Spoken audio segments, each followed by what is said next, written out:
Merci de nous préférer chez vous. C'est l'heure de décryptage. Nous allons parler du Congo-Brazzaville. Faible participation aux élections législatives et locales. Mamadou Diouf, bonjour, vous allez bien? Bonjour Michel. Les élections législatives et locales organisées dimanche au Congo n'ont guère mobilisé les électeurs appelés au boycottage par certains opposants et convaincus que le parti au pouvoir allait conserver sa mainmise sur les deux chambres du Parlement. Alors, Mamadou, je vous donne cet exemple dans un bureau de vote numéro 1 de l'école Nganga Édouard, dans le centre de Brazzaville. À peine 100 électeurs sur 680 inscrits avaient glissé leur bulletin. Qu'est-ce qui peut expliquer ce désintérêt pour les élections au Il y a Congo-Brazzaville? plusieurs raisons à cela. La première raison, c'est qu'on retrouve cette situation dans tous les pays où vous avez ce qu'on appelle l'usure du pouvoir. C'est-à-dire vous avez les mêmes personnes qui sont là sur une très longue période plutôt. Le président Sassou Nguesso est au pouvoir depuis 38 ans. Bon, si vous prenez 38 ans comme un âge modèle, vous regardez le pourcentage de Congolais qui ont moins de 38 ans, vous risquez d'arriver à 80% de la population. Vous imaginez ce que ça fait? Donc cette usure du pouvoir entraîne cela. L'autre élément qui accompagne l'usure du pouvoir, on finit par avoir l'impression que l'élection ne sert absolument à rien. Vous votez, vous ne votez pas, c'est eux qui gagnent, ou bien comme le disent certains, les résultats sont connus d'avance, ou bien même les résultats peuvent être déclarés même avant que les gens ne commencent à mettre les bulletins dans les urnes. Un autre élément, dans un processus électoral, le déficit de transparence a tendance à pousser l'électeur à ne pas être très motivé pour aller voter parce qu'il a l'impression que sa voix ne sera pas comptée. Puisque tu peux introduire ton bulletin et on publie un résultat qui est différent du vote que toi-même tu as eu à faire. Il s'y ajoute également une situation politique qui n'est pas des meilleures au niveau du Congo-Brazzaville. Vous en avez parlé tout à l'heure. Vous avez une fédération qui regroupe des partis politiques, un collectif également qui regroupe d'autres partis politiques qui, eux, ont carrément appelé au boycott des élections. Quand on met tous ces éléments ensemble, bon, plus bien sûr l'abstention que l'on voit dans chaque élection, ça fait effectivement de quoi voir une élection où il n'y a véritablement pas d'engouement par rapport aux populations. Il y a même un autre exemple, le 5e arrondissement de Brazzaville, à 12 heures, il y avait une trentaine de votants sur 244 inscrits. Pour dire que vraiment, il n'y a pas eu d'engouement par rapport à ces élections législatives et locales. Alors, on voit deux positions diamétralement opposées. Quand on entend les déclarations des opposants, eux ils réclament un dialogue, alors que le président Sassou Nguesso dit à quoi peut-on s'attendre si ces opposants s'excluent eux-mêmes du processus électoral. Ben, c'est toujours comme ça entre pouvoir et opposition. La vérité, et on en avait parlé ici lors d'un décryptage, à un certain moment, le pouvoir avait appelé à des concertations. Si vous vous rappelez, l'opposition avait déjà boycotté en disant non. C'est ce qu'on fait à chaque fois quand les élections s'approchent, à quelques mois des élections. On appelle à une concertation, vous venez, vous aboutissez à des conclusions, mais généralement, les conclusions ne sont pas appliquées. Et l'opposition avait des griefs par rapport au processus électoral. Ils ont eu des mots très forts même, parce qu'ils disent que l'assiette électorale au niveau du Congo-Brazzaville est une assiette élastique. Je crois que l'expression est très claire. Ils posent également le problème de la corruption qui participe à fausser les élections. Ils disent même que quand il y a des élections, l'opposition est choisie. L'opposition est choisie. Vous avez entendu ce que le président a dit. On ne crée pas les conditions qui encouragent les gens à aller aux élections. Ça fait qu'il y a d'autres qui vont aller aux élections. Bien sûr, ces autres ne peuvent pas contrecarrer le PCT, le parti au pouvoir. Et c'est pourquoi certains opposants se posent la question, est-ce qu'il faut y aller, servir de faire valoir, ou bien il faut refuser d'y aller et laisser assumer tout seul ce qu'ils sont en train de faire. Donc ce dialogue, l'opposition l'a demandé et il n'a pas eu lieu. Parce que le dialogue qui a eu lieu, ce n'est pas ce dialogue-là que l'opposition avait demandé. Ça, c'est un dialogue que le parti du pouvoir, le pouvoir a lui-même convoqué. Et l'opposition avait été très claire.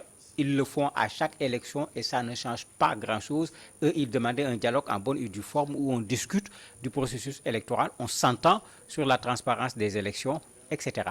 Et ce n'est pas ce qui a été fait. C'est pourquoi ils avaient effectivement boycotté. Et c'est pourquoi le président, ils se sont mis en dehors du processus. Ils n'ont pas choisi de se mettre en dehors du processus. Ils ont pratiquement été contraints de se mettre en dehors du processus. Ça fait quand même une différence assez importante. Il y a aussi la question des prisonniers politiques, les hommes. C'est Jean-Marie Michel Mokoko. Tout à fait. Ils ont posé également ce problème, en plus du dialogue exclusif. Il y a plusieurs personnes qui sont retenues jusqu'à présent en prison. D'ailleurs, rappelez-vous, lors des dernières élections, on a eu le cas le plus, j'allais dire, le plus bizarre avec Pascal Kolela. Tout le monde se rappelle comment il a été évacué au dernier moment, comment, même malade, il a tenu à s'adresser aux citoyens du Congo-Brazzaville avant de rendre l'âme. Et tout ça, Parfait Kolola. tout à fait, et à un moment où on était devant des élections. Et vous vous rendez compte, ce qu'il disait à l'époque, on est en face de la même chose avec ces élections-là. Mais ça veut dire qu'il y a un problème dans le processus électoral. Quand je parlais tout à l'heure d'opposition choisie, c'est également ça. Si vous regardez des gens qui risquent de poser problème, on se débrouille pour qu'ils ne puissent pas être candidats, mais c'est comme si vous avez choisi vos adversaires, alors qu'au moment des élections, personne ne doit choisir son adversaire. Celui qui veut et qui remplit les conditions doit pouvoir déposer sa candidature, voir sa candidature éventuellement validée par les instances appropriées et pouvoir venir à la course, et on laisse les citoyens décider de qui va gagner et qui ne va pas gagner. Quand on dit élection, mais c'est ça, les élections, rien d'autre. Donc, parlant de ces élections législatives et locales, Mamadou Diouf, on prend les mêmes et on recommence. Malheureusement, c'est à ça que ça ressemble. Parce que on peut dire qu'il y a quand même du sang neuf avec certains groupes, mais ça ne va pas changer grand-chose, ça ne va pas véritablement peser sur la balance. Parce que l'UPADS, par exemple, participe à ces élections. L'UDH de Parfait Kolela, dont on parlait tout à l'heure également, participe à ces élections. Mais est-ce que ceux-là peuvent contrecarrer le pouvoir? D'ailleurs, quand vous regardez, ils ne sont même pas présents dans toutes les circonscriptions. L'un est sur 45, l'autre est sur, je crois, 35, alors qu'il y a 145 postes de députés, plus encore plus de postes pour ce qui est des élections locales, ce qui montre qu'ils ne font même pas le poids en termes de candidature pour pouvoir prétendre gagner les élections.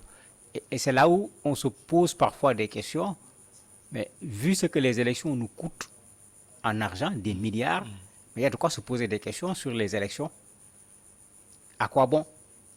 Si les parties prenantes considèrent que le jeu n'est pas fait selon les règles, si les populations qui doivent être les maîtres du jeu en venant voter considèrent que le jeu n'en vaut pas la chandelle, mais il y a de quoi se poser la question. Tout ce que nous dépensons pour organiser des élections, sans compter les risques qu'il y a en matière de violence et autres qui s'y ajoutent, mais est-ce que nous avons compris le sens d'une élection?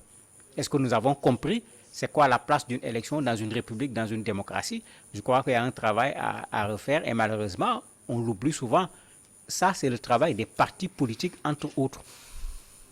Aussi bien le parti au pouvoir que les partis de l'opposition, de faire cet éveil d'un point de vue citoyen pour que les populations comprennent les enjeux réels d'une élection, pour que quand il y a élection, que chacun puisse savoir c'est quoi sa propre responsabilité par rapport aux élections. Mais souvent, nous n'avons pas cela. Nous avons une bagarre entre des personnes.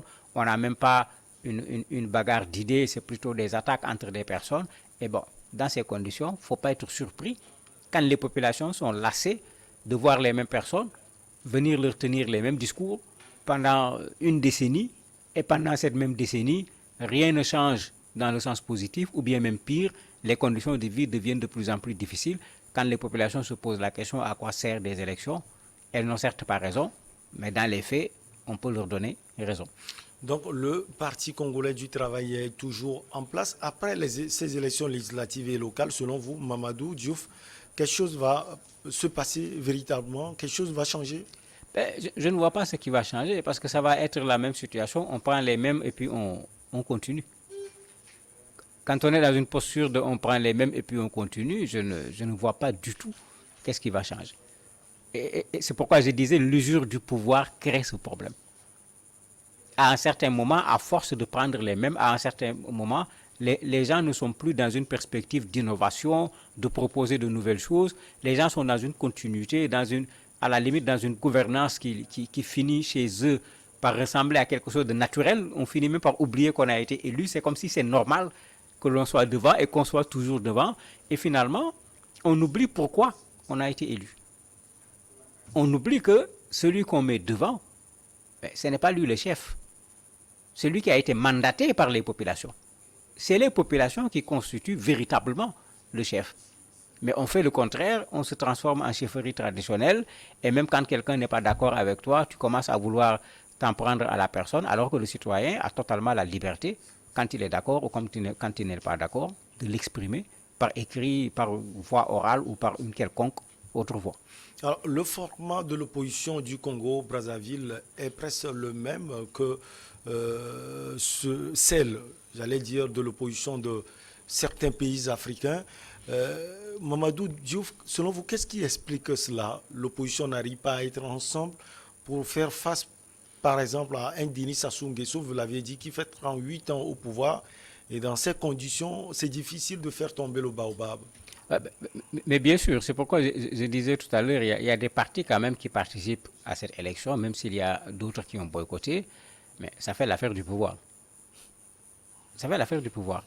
Parce qu'un boycott, pour qu'il puisse avoir une efficacité, il faut qu'on laisse le parti au pouvoir aller seul aux élections. C'est ça qui donne un sens à un boycott.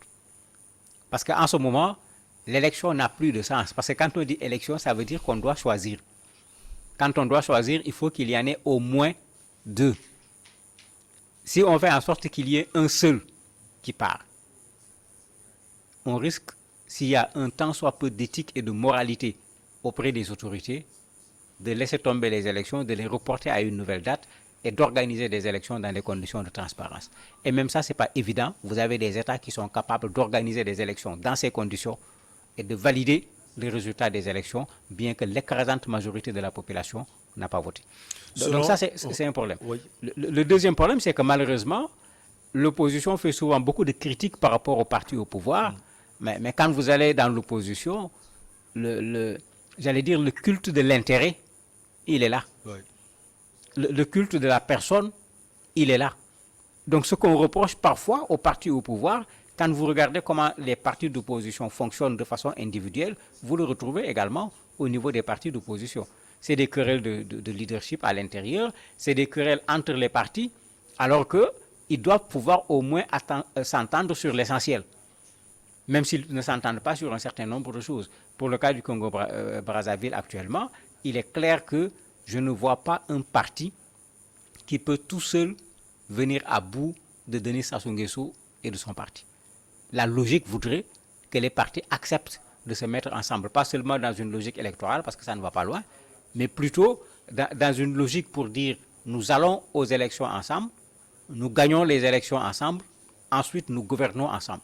Donc tout un programme à élaborer pour qu'on sache sur quelle base on se retrouve, mais pas seulement des associations hétéroclites où juste à l'approche des élections on se met ensemble, alors que quand on se met ensemble, rien n'a été défini au préalable, il n'y a pas des principes sur lesquels on s'est entendu, et c'est pourquoi souvent les blocs constitués par les oppositions dans nos pays s'effritent de façon extrêmement rapide dès qu'il y a un enjeu en face du bloc.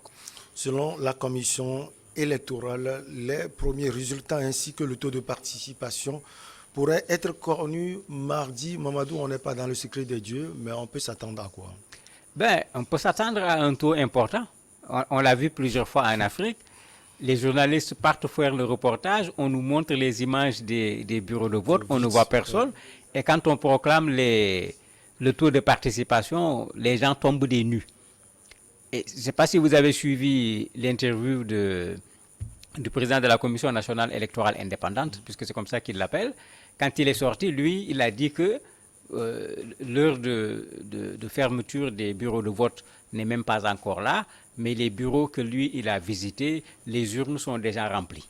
On prépare l'esprit déjà à cela. Voilà. Tu as parfaitement compris.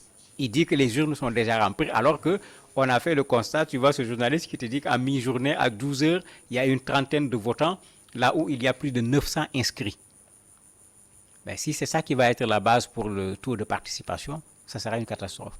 Mais lui, il est déjà en train de dire une chose qui n'a rien à voir avec une réalité qui a été constatée. Puisqu'il y a plusieurs cas qui ont été donnés par les journalistes. On te dit dans tel bureau de vote, dans tel centre de vote, il y a tel nombre d'inscrits, il y a tel nombre de votants à telle heure. Et il n'y avait pas de longue file d'attente pour qu'on dise que bon, les gens n'ont pas encore voté, mais ils vont voter. Mais malgré tout, lui, il est en train de présenter une situation. On ne sait pas de quel Congo-Brazzaville il parle, mais celui que les journalistes ont vu ne présente pas cette situation. Et puisqu'on parle du Congo-Brazzaville, continuons, Mamadou. On parle de Denis Christel Sassou Nguesso, le fils, pour remplacer le père. Ben, ce ne serait pas une surprise également, puisque on l'a vu plusieurs fois en Afrique, et c'est comme si pour le moment, on ne parvient pas à résoudre ce problème. Et ça revient à ce dilemme que nous avons avec des partis qui appartiennent à la limite à des personnes. Parce que quand le parti appartient au père, mais le parti peut être hérité par le fils. Alors qu'en principe, un parti, c'est une association politique. Quand on dit association, cela veut dire que ce sont des gens qui se sont mis ensemble. Il ne s'agit pas de venir suivre une personne. C'est des gens qui se sont mis ensemble, qui se sont entendus sur des principes. Et parmi ces principes sur lesquels on s'entend, il doit y avoir cette dévolution du pouvoir. Ben, on a vu aux États-Unis le père devenir président, le fils également devenir président. Ce n'est pas un problème d'un point de vue démocratique. Ça devient un problème sur la façon dont le fils devient président. Parce que le fils est un citoyen. Il peut se présenter aux élections, tout comme le père s'est présenté aux élections. Vous avez des pays où parfois vous avez le père dans les partis politiques, vous avez le fils dans un parti politique, ouais. Et ils ne sont pas du tout dans le même parti politique, ils sont même en situation d'opposition. On l'a connu au Sénégal avec Barthélémy Diaz, l'actuel maire de Dakar. Son père Jean-Paul était du PDS, lui il était du Parti Socialiste. Ben, ça ne pose aucun problème. On ne peut pas dire que parce que c'est le fils, il ne peut pas faire de la politique. Le problème, c'est qu'il ne peut pas être question en politique, en République, d'héritage quand il s'agit du pouvoir. Le pouvoir, c'est par les urnes, le pouvoir, c'est par les élections. Merci beaucoup à vous, Mamadou Diouf. Congo-Brazzaville, faible participation aux élections législatives et locales. On marque une petite pause et derrière, on reçoit le journaliste togolais Luc Abaki.